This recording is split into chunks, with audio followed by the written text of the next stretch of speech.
உயிர்த்தெழுந்த இயேசு கிறிஸ்துவின் வல்லமை ஊழியங்கள் வழங்கும் வசனப் பெட்டகம். இயேசுவே கர்த்தர். இயேசுவையே தேவன் ஆண்டவரும் கிறிஸ்துவுமாக்கினார். இயேசுவே ராஜாதி ராஜா, கர்த்தாதி கர்த்தா. கிறிஸ்துவே மரித்தோர் மேலும் ஜீவனுள்ளோர் மேலும் ஆண்டவர். கிறிஸ்துவே போதகரும் ஆண்டவருமாயிருக்கிறார். வசனப் பெட்டகத்தின் இன்றைய தின கருப்பொருள்: திக்கற்றவர்கள். நான் உங்களை திக்கற்றவர்களாக விடேன், உங்களிடத்தில் வருவேன். திக்கற்றவர்களை குறித்ததான வேத வசனங்களை பார்க்கலாம்.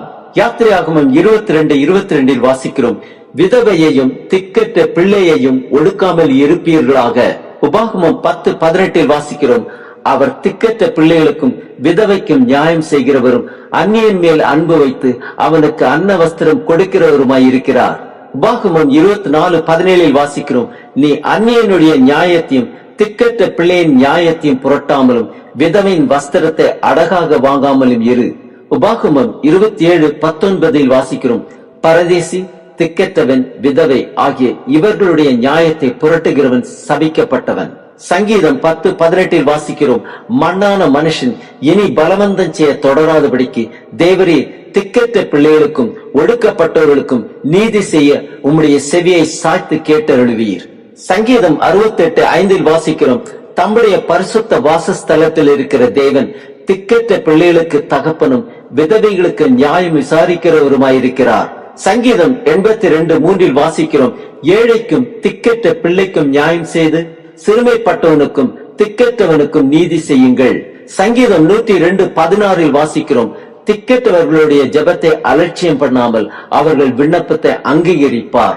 சங்கீதம் 146:9 வாசிக்கிறோம், பரதேசிகளை கர்த்தர் காப்பாற்றுகிறார், அவர் திக்கற்ற பிள்ளையையும் விதவையையும் ஆதரிக்கிறார், துன்மார்க்கரின் வழியையோ கவிழ்த்து போடுகிறார். சங்கீதம் 23:4 வாசிக்கிறோம், நான் மரண இருளின் பள்ளத்தாக்கிலே நடந்தாலும் பொல்லாப்புக்கு பயப்படேன், தேவரீர் என்னோடே கூட இருக்கிறீர், உமது கோலும் உமது தடியும் என்னை தேற்றும். நீதிமொழிகள் 23:10 வாசிக்கிறோம், பூர்வ எல்லைக்குறிகளை மாற்றாதே, திக்கற்ற பிள்ளைகளுடைய நிலங்களை அபகரித்துக் கொள்ளாதே. ஏசாயா 43:1 வாசிக்கிறோம், இப்போதும் யாக்கோபே உன்னை சிருஷ்டித்தவரும் இஸ்ரவேலே உன்னை உருவாக்கினவருமாகிய கர்த்தர் சொல்லுகிறதாவது, பயப்படாதே, உன்னை மீட்டுக் கொண்டேன், உன்னை பேர் சொல்லி அழைத்தேன், நீ என்னுடையவன். மத்தேயு 28:20 வாசிக்கிறோம், நான் உங்களுக்கு கட்டளையிட்ட யாவையும் அவர்கள் கை கொள்ளும்படி அவர்களுக்கு உபதேசம் பண்ணுங்கள், இதோ உலகத்தின் முடிவறிந்தும் சகல நாட்களிலும் நான் உங்களுடனே கூட இருக்கிறேன் என்றார். ஆமென். மத்தேயு 18:20 வாசிக்கிறோம், ஏனெனில் 2 பேராவது 3 பேராவது என் நாமத்தினாலே எங்கே கூடியிருக்கிறார்களோ அங்கே அவர்கள் நடுவிலே இருக்கிறேன் என்றார். யோவான் 14:3 வாசிக்கிறோம், நான் போய் உங்களுக்காக ஸ்தலத்தை ஆயத்த பண்ணின பின்பு நான் இருக்கிற இடத்திலே நீங்களும் இருக்கும்படி நான் மறுபடியும் வந்து உங்களை என்னிடத்தில் சேர்த்துக் கொள்வேன். யோவான் 14:27 வாசிக்கிறோம், சமாதானத்தை உங்களுக்கு வைத்து போகிறேன், என்னுடைய சமாதானத்தையே உங்களுக்கு கொடுக்கிறேன், உலகம் கொடுக்கிற பிரகாரம் நான் உங்களுக்கு கொடுக்கிறதில்லை, உங்கள் இருதயம் கலங்காமலும் பயப்படாமலும் இருப்பதாக. யோவான் 14:16 வாசிக்கிறோம், நான் பிதாவை வேண்டிக் கொள்ளுவேன், அப்பொழுது என்றென்றைக்கும் உங்களுடனே கூட இருக்கும்படிக்கு சத்திய ஆவியாகிய வேறொரு தேற்றரவாளனே அவர் உங்களுக்கு தந்தருள்வார்.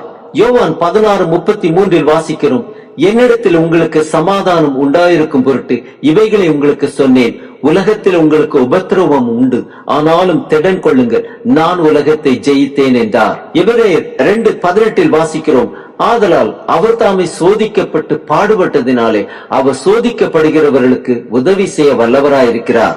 யாக்கோபு 1:27 வாசிக்கிறோம், திக்கற்ற பிள்ளைகளும் விதவைகளும் படுகிற உபத்திரவத்திலே அவர்களை விசாரிக்கிறதும் உலகத்தால் கரைப்படாதபடிக்கு தன்னை காத்துக் கொள்ளுகிறதுமே பிதாவாகிய தேவனுக்கு முன்பாக மாசில்லாத சுத்தமான பக்தியாயிருக்கிறது. ஆம், திக்கற்ற பிள்ளைகளையும் விதவைகளையும் ஆதரிப்போம், கிறிஸ்துவின் கட்டளைக்கு கீழ்ப்படிவோம்.